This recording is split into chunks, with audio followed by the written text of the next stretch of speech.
স্বার্থপর এই দুনিয়া, খোদার কসম কারোর জন্য থামে না, বড় স্বার্থপর। হ্যাঁ, যেদিন বাপের জানাজা পড়ে, যেদিন বাপের লাশ কবরে দাফন করে, সেদিনও বংশধর সন্তান ছেলে মেয়ে ঘন্টাখানিক 2-4 ঘন্টা কাইন্দা কাটটা হইল, রাতের বেলা ঠিকই ভাত খায়। হ্যাঁ,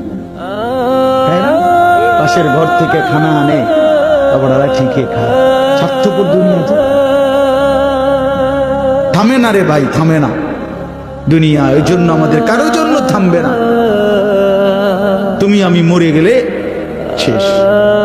আবারও বলছি কথা, আমি মরে গেলে এরপরে পৃথিবী যত আধুনিকে হোক না কেন, আমার কি কথা বুঝছিনি? আমি মরার পরে যদি সবার ঘর স্বর্ণের বাড়ি হয়ে যায়, তো আমার লাভ হইল কি? আমার মৃত্যুর পরে যদি সব মানুষ আধুনিক হইয়া সাঁদের দেশেও জায়গা, আমার ফায়দা কি? আমি তো না, আমি তো মরে গেলাম। যে কবরে চলে গেল সে কি আর ফিরে আসবে? আল্লাহ আমাদেরকে বুঝ দান করেন।